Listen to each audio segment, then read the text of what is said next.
सोचिए, जिस बालक ने दुनिया को कोरोना वायरस के आने से महीनों पहले चेतावनी दे दी थी, आज उसने 2026 के लिए एक ऐसी भविष्यवाणी कर दी है जिसने दुनिया भर के बड़े बड़े नेताओं और अर्थशास्त्रियों की नींद उड़ा दी है।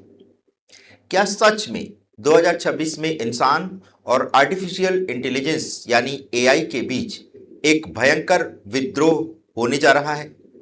क्या भारत और पाकिस्तान के बीच 1971 जैसा कोई बड़ा युद्ध फिर से दोहराया जाएगा? और क्या पाकिस्तान सच में दुनिया के नक्शे से मिटकर कई टुकड़ों में बंटने वाला है?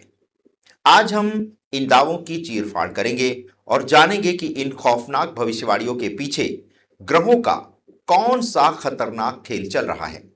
इस वीडियो को बिल्कुल भी मिस मत कीजिएगा, क्योंकि आज की जानकारी आपको अंदर तक झकझोर कर रख देगी। नमस्कार मित्रों, हमारी 10 एपिसोड वाली इस विशेष वेब सीरीज के दूसरे एपिसोड में आप सभी का बहुत बहुत स्वागत है।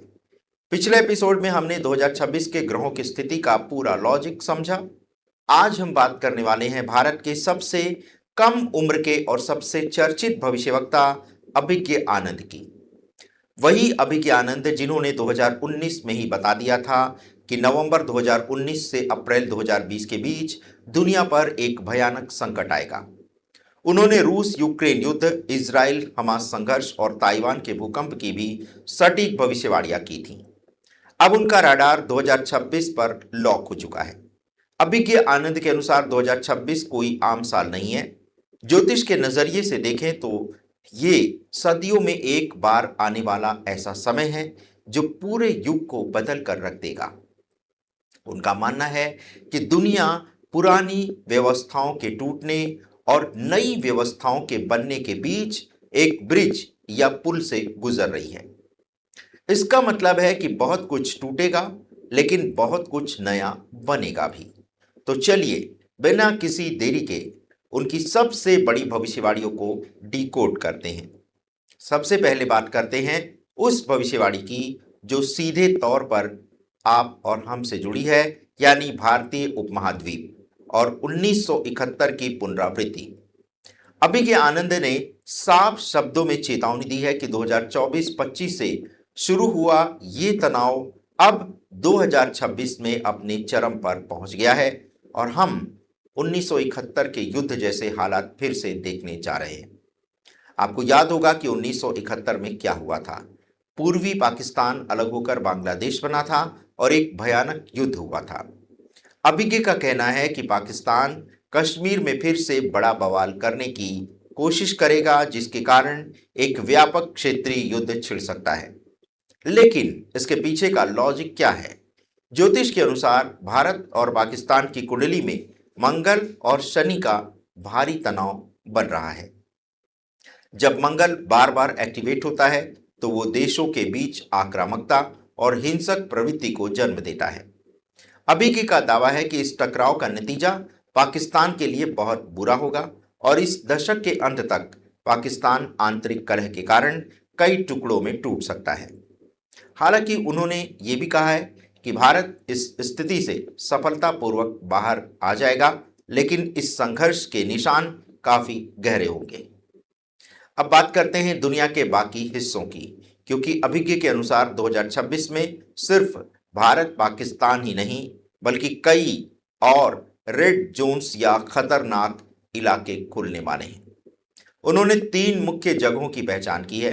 पहला है उत्तर पश्चिमी चीन, कोरियाई प्रायद्वीप जिसमें नॉर्थ और साउथ कोरिया, और फिलीपींस या पूर्वी एशिया का इलाका।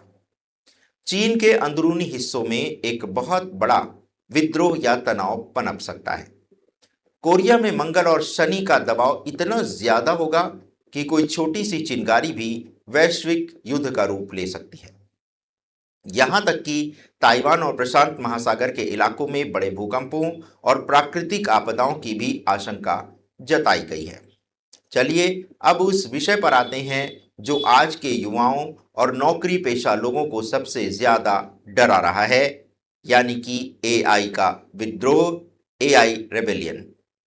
अभिज्ञ आनंद ने भविष्यवाणी की है कि 2026 में आर्टिफिशियल इंटेलिजेंस से जुड़ी कोई बहुत बड़ी घटना होगी। अब इसका मतलब ये नहीं है कि हॉलीवुड फिल्मों की तरह रोबोट्स बंदूक लेकर सड़कों पर उतर आएंगे। ज्योतिष में राहु को भ्रम, अचानक होने वाले बदलाव और मॉडर्न टेक्नोलॉजी का कारक माना जाता है। जब राहु का प्रभाव बढ़ता है तो अनिश्चितता और गलत सूचनाएं भी तेजी से फैलती हैं। एआई विद्रोह का असल मतलब है सिस्टम का क्रैश होना, साइबर अटैक्स का बढ़ना, डीप फेक के कारण दुनिया भर में राजनीतिक दंगे होना और एआई के कारण करोड़ों लोगों की अचानक नौकरियां चले जाना। ये इंसानों और टेक्नोलॉजी के बीच एक ऐसा टकराव होगा जिसके लिए कोई भी सरकार अभी पूरी तरह से तैयार नहीं है। इस भयंकर अनिश्चितता और भू राजनीतिक संकट का सीधा असर पड़ेगा वैश्विक अर्थव्यवस्था पर। और जब अर्थव्यवस्था डगमगाती है तो लोग क्या करते हैं? वे सुरक्षित निवेश की तरफ भागते हैं। इसीलिए अभिज्ञ आनंद ने भविष्यवाणी की है कि इन हालातों में सोने की कीमतों में बेतहाशा उछाल देखने को मिलेगा। ये सब सुनकर शायद आपको भी लग रहा होगा कि 2026 में तो बस दुनिया खत्म ही होने वाली है। लेकिन रुकिए, अभिज्ञ आनंद सिर्फ तबाही की बात नहीं करते। उनका कहना है कि यह बदलाव का साल है, जहां एक तरफ पुरानी व्यवस्थाएं टूटेंगी, वहीं इंसान, विज्ञान और चिकित्सा के क्षेत्र में कई सदियों की छलांग एक साथ लगाएगा। 2026 में मेडिकल डायग्नोस्टिक्स का कैंसर जैसी बीमारियों के इलाज, अंतरिक्ष विज्ञान और गणित के क्षेत्र में ऐसे ऐसे चमत्कारिक आविष्कार होंगे जो हमने सिर्फ कहानियों में ही सुने हैं। बुद्ध और गुरु के आपसी संबंध से इंसान के सोचने समझने की क्षमता का जबरदस्त विकास होगा। तो कुल मिलाकर अभिज्ञ आनंद की भविष्यवाणियों का सार ये है कि आपको घबराने या पैनिक होने की जरूरत नहीं है। 2026 कोई सर्वनाश का साल नहीं है, ये एक टेस्ट है। जो देश अपनी सेना, साइबर सुरक्षा और अर्थव्यवस्था को मजबूत रखेंगे, वो इस झटके को सह पाएंगे। और व्यक्तिगत स्तर पर जो लोग नई टेक्नोलॉजी को अपनाएंगे, जैसे एआई, और अपनी स्किल्स को अपग्रेड करेंगे, वे इस बदलाव से सबसे ज्यादा फायदा उठाएंगे। अभिज्ञ आनंद का यह साफ कहना है कि ज्योतिष का उद्देश्य लोगों को डराना नहीं, बल्कि उन्हें मानसिक रूप से तैयार करना है। जब आपको पता होता है कि आगे रास्ता खराब है, तो आप अपनी गाड़ी की रफ्तार धीमी कर लेते हैं और सीट बेल्ट बांध लेते हैं। बस 2026 भी एक ही ऐसा रास्ता है जहां हमें पूरी जागरूकता के साथ आगे बढ़ना है। आज के एपिसोड में हमने जाना कि अभिज्ञ आनंद 2026 को किस नजरिए से देख रहे हैं। अगले एपिसोड में, यानी तीसरे एपिसोड में, हम एक और धुरंधर भविष्यवक्ता और भू राजनीतिक विश्लेषक पीवीआर नरसिम्हा राव की भविष्यवाणियों पर चर्चा करेंगे। उन्होंने भविष्यवाणी की है कि 2026 में अमेरिका की अर्थव्यवस्था पूरी तरह से क्रैश कर सकती है और दुनिया में कोल्ड वॉर 2.0 की शुरुआत हो सकती है। क्या अमेरिका सच में डूबने वाला है? जानेंगे अगले एपिसोड में। और अगर आपको आज का हमारा ये एपिसोड पसंद आया है तो इसे अपने दोस्तों और परिवार के साथ जरूर शेयर करें, ताकि वो भी 2026 के लिए तैयार हो सकें। वीडियो को लाइक करें और हमारे चैनल को सब्सक्राइब करना मत भूलें। और जाते जाते आपसे अनुरोध करेंगे कि देखना है तो सिर्फ हमारा चैनल देखें, अपना स्क्रीन टाइम कम करें, ताकि आप आने वाली बड़ी मुसीबतों से बचे रहें। मिलते हैं अगले एपिसोड में, तब तक के लिए हमें अनुमति दें और इतना बहुमूल्य समय जो आपने हमारे साथ साझा किया, उसके लिए हम आपके सदैव आभारी रहेंगे। धन्यवाद। नमस्कार।